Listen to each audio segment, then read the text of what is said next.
Okay, I'm a huge Office US fan. I've got World's Best Boss.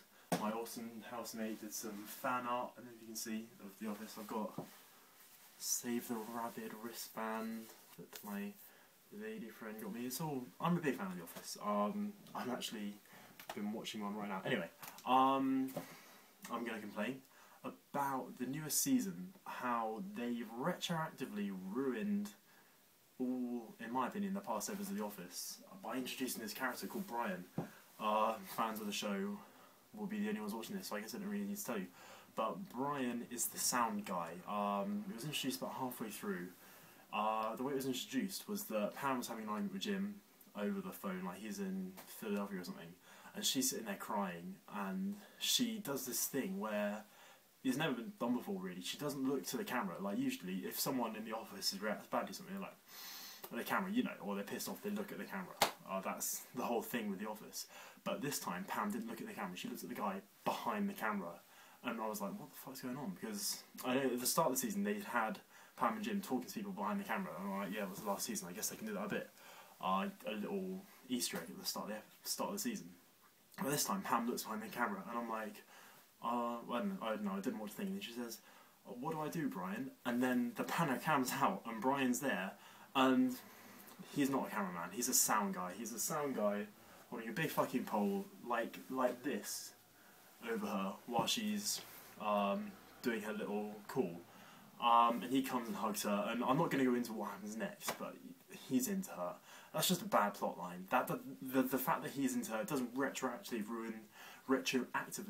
ruin previous seasons, but the fact that he's a sound guy, that's what I think ruins the whole of The Office to me, because with The Office US, you kind of have to suspend your disbelief at times where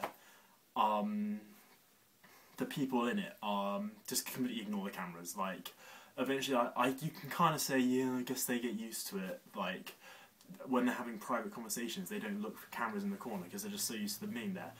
Which, yeah, I can accept that. Maybe a cameraman's got it really zoomed in while they're having private conversations, like when Angela is hiring a hitman to kill Oscar. You know, maybe if the cameraman's hidden well away, she might not really care. Or, you know, there's loads of conversations, like when Oscar's banging the senator or whatever, stuff like that, where they don't want to be seen, so they have to not notice the camera for it to be on camera. But if there's a sound guy there, standing up like this, with a fucking microphone, while they're having these secret conversations about each other, which they know is going to be broadcast, it will just never happen. Never happen. And see, I try to... You can kind of explain it away by saying, oh, he's just part of the Talking Heads crew. Like, you know, every so often in an episode they'll do a talking head. They're just sitting down, spewing out their information. So maybe Brian's there with his sound thing then, and he doesn't come in much, and that's why he's not a very good documentary man, because he actually talks to Pam. Oh yeah, I mean, the way you could explain that was Pam's doing a talking head saying, in the episode where Brian is first introduced, Pam's doing a talking head, which is about, oh, I can't wait to call Jim about my good news, and she says, hey, why don't you come out here, we can use the sound thing to get about the sound quality of my call, and then it goes wrong, and that's why Brian's there. But it's, I don't know, and then, so next episode ruins that, because Pam's just chilling in the warehouse, or she's in the car park, and Brian's there with his sound thing, and it turns out he's been there, he's just recording it. It means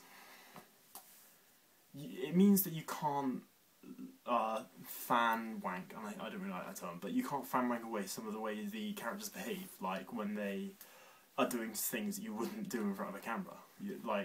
You can't say that they wouldn't notice this above them, which is really weird. And actually, there's yeah, I guess I won't go into it more. That's just why I feel it ruins it, because it changes the way the characters would have behaved back then.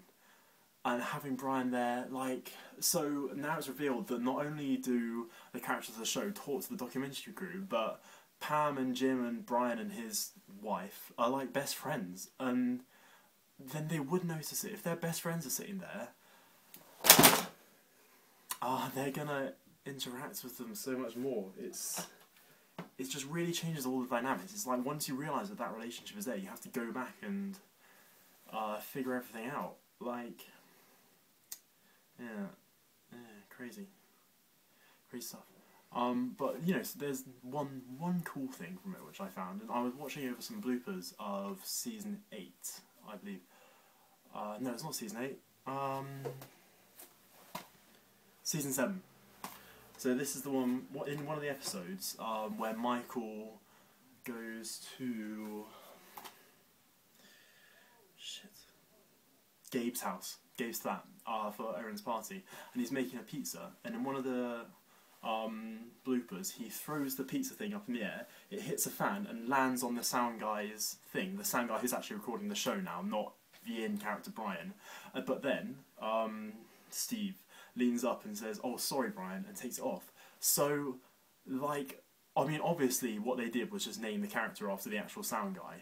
But it's kind of cool if you think about it, where that always creates another separate part of the show where these bloopers are actual bloopers of the characters. Like, I guess, of course, if it's a documentary, you're going to ask the characters to do things again. If you fucked up the shot, you're like, "Oh, can you act that out again? Because we didn't get it in shot." And I can definitely see people doing that, because in reality TV shows, you get them all the time faking shots to make it, you know, it's not really reality, but the shot did happen. So perhaps the first time Michael did that thing, it hit Brian, the character Brian's pole, and then, you know, so what we're finding is that a load of these bloopers, apart from where the actors accidentally call each other by their real names, these could be actual bloopers from the show, which is just kind of cool, I think. But that's literally the only good thing you can take from Brian. Brian really does ruin the show completely. Of course, the season hasn't ended yet, so I can only hope that he doesn't turn up again, because he wasn't in the last episode, but I don't think it's going to happen. I think they really ballsed up with this final season.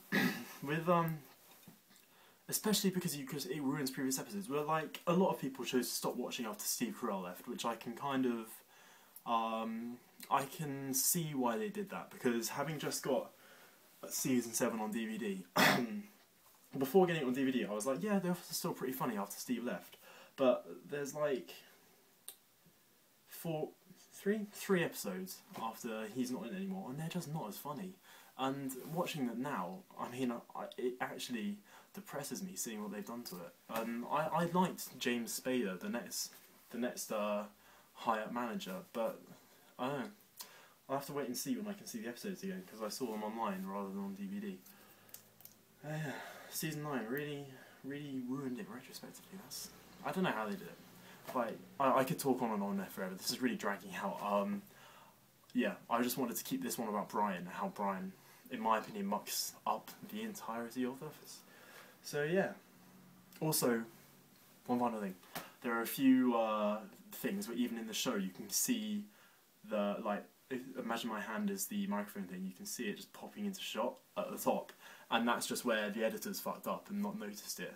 Now, at least now you kind of have it's just the character Brian ballsing up, rather than the makers of The Office ballsing up, but then Brian is present at way too many things. It's crazy. I guess I'll talk about it more later. When I think when the DVDs come out, I'm going to edit in loads of shit so I can show where Brian actually was. Anyway, yeah, thank you for your time. I just wanted to talk about one of my favourite things in the world, The Office, so cheers.